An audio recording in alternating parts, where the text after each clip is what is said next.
Hey guys, welcome to my YouTube channel. Last lecture में हमने पढ़ा था कि फ्लूइड मोज़ेक मॉडल है वो क्या होता है। इसमें हमने देखा था लिपिड और प्रोटीन का पूरा कैसे अरेंजमेंट होता है, कैसे वो टेल और हेड होते हैं वो कैसे अरेंज होते हैं, कैसे सरफेस प्रोटीन अरेंज होता है।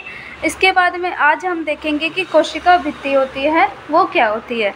कोशिका भित्ति आपको पता होगा कि जो इंसानों में कोशिका भित्ति प्रेजेंट नहीं होती, मतलब इंसानों की सेल में कोशिका भित्ति प्रेजेंट नहीं होती है, तो किस में प्रेजेंट होगी? ये पौधों में और कवक की जीवद्रव्य झिल्ली के बाहर उपस्थित होती है। यानी कवक और जो पौधे हैं पौधों में प्रेजेंट होती है लेकिन मनुष्य में अब्सेंट होती है। तो आपको याद ही होगा कि कवक व पौधों की जीवद्रव्य झिल्ली यानी कोशिका झिल्ली के बाहर पाए जाने वाली दृढ़ निर्जीव आवरण को कोशिका भित्ति कहते हैं। ये दृढ़ होती है, हार्ड होती है और निर्जीव होती है। निर्जीव होती है यानी सांस नहीं ले सकती। निर्जीव आप जानते हो क्या होता है, को कोशिका भित्ति कहते हैं। यानी कोशिका भित्ति है वो जीवद्रव्य झिल्ली यानी कोशिका झिल्ली के बाहर होती है, कवक और पौधों में ये उपस्थित होती है। कोशिका भित्ति कोशिका को केवल यांत्रिक हानियों और संक्रमण से ही रक्षा नहीं करता है, बल्कि ये कोशिकाओं के बीच आपसी संपर्क बनाए रखने और अवांछनीय वृद्धि अणुओं के लिए अवरोध पैदा करता है। तो यहाँ पे कोशिका भित्ति का कार्य बताया गया कि उसका फंक्शन क्या है कि एक तो ये यांत्रिक हानियों से कोशिका को सुरक्षा प्रदान करता है, साथ में संक्रमण से भी रक्षा करता है। इसके अलावा कि कोशिकाओं के बीच आपसी संपर्क बनाता है, किसके द्वारा? प्लाज्मोडेस्माटा होता है तो उसके द्वारा ये बीच में आपसी संपर्क बनाए रखता है। साथ में जो अवांछनीय वृद्धि अणुओं के लिए ये क्या करता है? अवरोध पैदा करता है, यानी रुकावट, बैरियर का काम करेगा। ये बाहर से जो अवांछनीय यानी अननीडेड अणु है वो कोशिका के अंदर नहीं आ सके। कोशिका भित्ति है वो शैवाल की कोशिका भित्ति किससे बनी होती है? सेलुलोज, ग्लैक्टेंस, मेनान्स व खनिज जैसे कैल्शियम कार्बोनेट की बनी होती है। ये इम्पोर्टेंट है, तो याद रखना कि शैवाल की कोशिका भित्ति किससे बनी होती है? सेलुलोज, ग्लैक्टेंस, मेनान्स व खनिज जैसे कैल्शियम कार्बोनेट की बनी होती है। जबकि दूसरे पौधों में ये सेलुलोज, हेमीसेलुलोज, पेक्टिन और प्रोटीन की बनी होती है। तो आप याद रख लेना, शैवाल की कोशिका भित्ति इनसे बनी होती है और दूसरे पादपों में सेलुलोज, हेमीसेलुलोज, पेक्टिन और प्रोटीन की कोशिका भित्ति पाई जाती है। नवपादप कोशिका की कोशिका भित्ति में स्थित प्राथमिक भित्ति में वृद्धि की क्षमता होती है। तो अब मैं बताती हूँ कि प्राथमिक कोशिका भित्ति किसे कहते हैं। ये मान लो कि दो सेल है, ए और बी, ये दो सेल है, ये इनका कोशिका द्रव्य हो गया, इसका ए का, ये बी का हो गया। बीच में ये होती है, इसको हम बोलते हैं मध्य पटलिका, या फिर इसको हम बोलते हैं दूसरा नाम है इसका मिडल लेमिला। ये किसकी बनी होती है? ये कैल्शियम पेक्टेट की बनी होती है। कैल्शियम पेक्टेट को पादप सीमेंट भी कहा जाता है। इसके बाद में मतलब पहले मध्य पटलिका बन जाती है, फिर इसके बाद में प्राथमिक भित्ति बनती है। प्राथमिक कोशिका भित्ति बोल दो या फिर प्राथमिक भित्ति बोल दो, वो बनती है। ये प्राथमिक भित्ति हो गई दोनों साइड में, ये बीच में मिडल लेमिला हो गई। अब यहाँ पे जो बना हुआ है इसको हम बोलते हैं द्वितीयक भित्ति। इसकी 3 लेयर होती है, S1, S2 और S3। तो S3 कोशिका के सबसे पास वाली हो गई, इधर से कोशिका के पास वाली, इसमें 3 लेयर हो गई। तो ये बीच में ये वाला है, इसको हम बोलते हैं प्लाज्मोडेस्माटा। ये क्या करता है कि एक कोशिका के कोशिका द्रव्य यानी साइटोप्लाज्म को दूसरी कोशिका के कोशिका द्रव्य से जोड़ने का काम करता है। ठीक है, तो समझ आ गया प्राथमिक भित्ति क्या होती है। नवपादप कोशिका की कोशिका भित्ति में स्थित प्राथमिक भित्ति में वृद्धि की क्षमता होती है, जो कोशिका की परिपक्वता के साथ घटती जाती है। जैसे जैसे कोशिका परिपक्व होएगी प्राथमिक भित्ति है वो घटती जाएगी, क्योंकि द्वितीयक भित्ति बन रही है तो वो और ज़्यादा मोटी परत है उससे।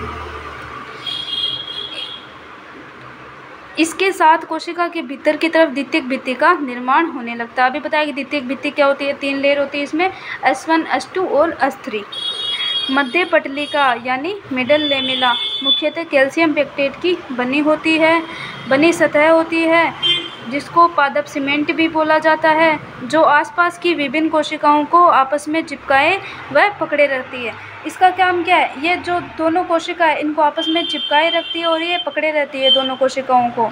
कोशिका भित्ति एवं मध्य पटलिका में जीवद्रव्य तंतु प्लाज्मोडेस्माटा आड़े तिरछे रूप में व्यवस्थित होते हैं। यहाँ पे प्लाज्मोडेस्माटा प्रेजेंट है और ये दोनों के कोशिका द्रव्य को जोड़ने का काम करता है, जो आसपास की कोशिका द्रव्य को जोड़े रखते हैं। ये हो गया हमारा कोशिका भित्ति। अब हम पढ़ेंगे कि अंतःझिल्लिका तंत्र यानी एंडोमेम्ब्रेन सिस्टम क्या होता है। एंडोमेम्ब्रेन सिस्टम क्या होता है कि जो कोशिका में ऑर्गन्स होते हैं, सेल ऑर्गेनल्स होते हैं, वो एक दूसरे से मतलब उनका कार्य होता है वो संबंधित होते हैं। कुछ ऐसे ऑर्गन होते हैं, झिल्लीदार अंग होते हैं जिनका कार्य एक दूसरे से संबंधित होता है, उन्हीं को हम बोलते हैं अंतःझिल्लिका तंत्र या फिर एंडोमेम्ब्रेन सिस्टम, क्योंकि वो अपना एक सिस्टम बनाए रखते हैं किसी एक काम को करने के लिए। तो झिल्लीदार अंग कार्य व संरचना के आधार पर एक दूसरे से काफ़ी अलग होते हैं। इनमें बहुत से ऐसे होते हैं जिनके कार्य एक दूसरे से जुड़े रहते हैं, उन्हें अंतःझिल्लिका तंत्र के अंतर्गत रखते हैं। समझ आ गया? इस तंत्र के अंतर्गत 4 ऑर्गन आते हैं। कौन से? अंतर्द्रवी जालिका यानी एंडोप्लाज्मिक रेटिकुलम, गोल्जिका यानी गोल्जी बॉडी, लेनिका यानी लाइसोसोम व रस्तानी यानी रिक्तिका। तो ये 4 आपको नाम याद रखने हैं। केवल ये 4 ही है जो अंतःझिल्लिका तंत्र में आते हैं, इसके अलावा जो भी है वो अंतःझिल्लिका तंत्र में नहीं आते हैं। तो क्वेश्चन दूसरों का भी ऐसे ऑप्शन में दे के पूछ सकता है। तो आगे पढ़ते हैं कि सूत्रकणिका को क्या बोलते हैं? माइटोकॉन्ड्रिया। हरित लवक परऑक्सीसोम के कार्य उपरोक्त अंगों से संबंधित नहीं है, इनसे संबंधित नहीं है, इनका पूरा काम ही अलग है, इसलिए इन्हें अंतःझिल्लिका तंत्र के अंतर्गत नहीं रखते। इनको क्या और भी जो बाकी ऑर्गन होंगे शरीर के, उनको हम अंतःझिल्लिका तंत्र में नहीं रखेंगे। केवल ये 4 ही ऑर्गन ऐसे हैं जिनको अंतःझिल्लिका तंत्र में रखा जाता है। तो सबसे पहला हम पढ़ते हैं कि अंतर्द्रव्यी जालिका क्या होती है, यानी इसको हम बोलते हैं शॉर्ट में ER। और एंडोप्लाज्मिक रेटिकुलम क्या होती है। एक चीज़ मैं भूल गई कि आपको वो जो कोशिका भित्ति है उसका डायग्राम दिखा देती हूँ।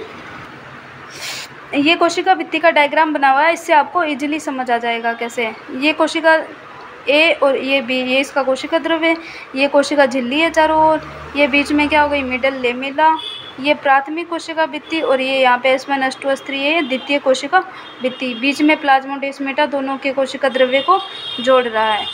ओके, ये डायग्राम बना सकते हो आप, स्क्रीनशॉट ले सकते हो। ठीक है, वापस पढ़ते हैं अंतर्द्रव्य जालिका क्या होती है। कि इलेक्ट्रॉन सूक्ष्मदर्शी से अध्ययन के पश्चात ये पता चला कि यूकेरियोटिक कोशिकाओं के कोशिका द्रव्य में चपटे आपस में जुड़े थैली युक्त छोटी नलिकावत जालिका तंत्र बिखरा रहता है। छोटी थैली युक्त ऐसे नलिकाओं का एक जाल सा बना रहता है जिसको हम बोलते हैं अंतर्द्रव्यी जालिका। केंद्रक से ये मतलब ऐसे पास से जुड़ी होती है और ये मतलब बहुत ऐसे जाल सा नलिकाओं का फैला रहता है, इसको हम बोलते हैं अंतर्द्रव्यी जालिका। ये लो, इसका डायग्राम देख सकते हो आप कि ये यहाँ पे क्या है, ये बीच में केंद्रक, ये केंद्रक छिद्र हो गए और ये यहाँ से अंतर्द्रव्यी जालिका पूरा एकदम इसका जाल बना हुआ है। एंडोप्लाज्मिक रेटिकुलम है ये। प्राय राइबोसोम अंतर्द्रव्यी जालिका के बाहरी सतह पर चिपके रहते हैं। इस डायग्राम से आपको थोड़ा इजी समझ में आ जाएगा। ये केंद्रक है, ये पूरी कोशिका है, ये कोशिका की कोशिका झिल्ली हो गई। केंद्रक के अंदर ये DNA या फिर कुछ भी मान लो इसका आनुवंशिक पदार्थ है। ये केंद्रिका है, केंद्रिका राइबोसोम बनाती है। ये केंद्रक छिद्र है, केंद्रक के जो बीच में ऐसे जगह बनी हुई है इनको हम बोलेंगे केंद्रक छिद्र, न्यूक्लियर पोर। इनसे ये जो राइबोसोम बने हुए हैं ये यहाँ पे जो इसकी बाहर में एंडोप्लाज्मिक रेटिकुलम है इसके सतह पर जाके चिपक जाते हैं। तो ये वाली जो एंडोप्लाज्मिक रेटिकुलम है, जो जाल बना हुआ है नलिका का, उसको हम बोलेंगे खुरदरी एंडोप्लाज्मिक रेटिकुलम या फिर रफ एंडोप्लाज्मिक रेटिकुलम, खुरदरी अंतर्द्रव्यी जालिका। और जहाँ पे मतलब राइबोसोम प्रेजेंट नहीं है उसको हम बोलेंगे चिकनी अंतर्द्रव्यी जालिका। तो 2 टाइप की हो गई, किसके अकॉर्डिंग? राइबोसोम की उपस्थिति और अनुपस्थिति के आधार पर 2 टाइप की अंतर्द्रव्यी जालिका होती है। आ गया समझ में? अब यहाँ पे क्या है कि प्राय राइबोसोम अंतर्द्रव्यी जालिका के बाहरी सतह पर चिपके रहते हैं। राइबोसोम कहाँ चिपके रहते हैं? ये रही अंतर्द्रव्य जालिका, इसके बाहरी सतह पर यहाँ पे ये जो गोल गोल दिख रहे हैं ये यहाँ पे राइबोसोम है, इस पे चिपके रहते हैं, तो इसको बोलेंगे खुरदरी अंतर्द्रव्य जालिका। राइबोसोम क्या करते हैं? प्रोटीन बनाते हैं, तो इसको हम बोलते हैं, राइबोसोम को बोलते हैं प्रोटीन का निर्माण करता है, और ये प्रोटीन फैक्ट्रीज को बोलते हैं। अगर खुरदरी अंतर्द्रव्य जालिका है तो उसका हम बोलते हैं इसका काम क्या है? यहाँ पे राइबोसोम प्रेजेंट हो गए तो प्रोटीन बनाएंगे, तो इसका काम हो गया प्रोटीन का निर्माण करना। जिस अंतर्द्रव्य जालिका के सतह पर राइबोसोम मिलते हैं उसे खुरदरी अंतर्द्रव्य जालिका कहते हैं। राइबोसोम की अनुपस्थिति पर अंतर्द्रव्य जालिका यानी रफ एंडोप्लाज्मिक रेटिकुलम बोलते हैं जिसे। जहाँ पे अनुपस्थित होते हैं वहाँ से वो चिकनी लगती है, अतः इसे चिकनी अंतर्द्रव्य जालिका कहते हैं। तो दो टाइप की हो गई, स्मूथ एंडोप्लाज्मिक रेटिकुलम। डायग्राम में फिर से दिखा देती हूँ मैं। ये वाली रफ है, ये बड़ी है, ये वाली चिकनी है, ये छोटी है। जो कोशिकाएं प्रोटीन संश्लेषण एवं स्रवण में सक्रिय भाग लेती है, यानी प्रोटीन संश्लेषण साथ में सिक्रेशन में भाग लेती है, उनमें खुरदरी अंतर्द्रव्य जालिका बहुतायत से मिलती है। मतलब हम बोल सकते हैं कि जो कोशिकाएं हैं जिनका काम है राइबोसोम वगैरह बनाना, साथ में मतलब राइबोसोम नहीं, जिनका काम है कि प्रोटीन संश्लेषण करना और सिक्रेशन बहुत ज़्यादा होता है, तो हम कह सकते हैं उनमें जो खुरदरी अंतर्द्रव्य जालिका है वो बहुत ज़्यादा मात्रा में मिलेगी। ये काफ़ी फैली हुई होती है, देखा था अभी डायग्राम में, वो बड़ी थी चिकनी की तुलना में। केंद्र के बाह्य झिल्लिका तक फैली रहती है और केंद्र के बाह्य झिल्ली तक वो पूरी फैली रहती है। चिकनी अंतर्द्रव्य जालिका प्राणियों में लिपिड संश्लेषण के लिए मुख्य स्थल होती है। जो स्मूथ एंडोप्लाज्मिक रेटिकुलम, उस पर राइबोसोम तो है नहीं, तो वो क्या करती है, वो वसा लिपिड का इनका संश्लेषण करती है। साथ में स्टेरॉयड हार्मोन है, वो भी वहीं पे उनका संश्लेषण होता है, चिकनी अंतर्द्रव्य जालिका में ही होता है। ये डायग्राम इससे भी आप समझ सकते हो। ये हो गई रफ एंडोप्लाज्मिक, यहाँ पे राइबोसोम प्रेजेंट है, यहाँ पे नहीं है, तो ये होगी स्मूथ एंडोप्लाज्मिक रेटिकुलम। बीच में केंद्रक है, इसमें केंद्रिका होती है, वही राइबोसोम बनाती है, और केंद्रक छिद्र से होकर राइबोसोम ये अंतर्द्रव्य जालिका की झिल्ली पर चिपक जाते हैं। ये नलिकावत थैली जैसी पतली नलिकावत जालिकावत संरचना है जिसको एंडोप्लाज्मिक रेटिकुलम बोला जाता है। अब नेक्स्ट लेक्चर में हम पढ़ेंगे कि गोल्जी बॉडी, गोल्जी उपकरण क्या होता है। अभी आपको बस इतना बता देती हूँ कि गोल्जी उपकरण की या फिर गोल्जी बॉडी की खोज कैमिलो गोल्जी ने 1898 में की थी। Okay guys, if you like my video then do comment, like, share and subscribe my YouTube channel. Thank you.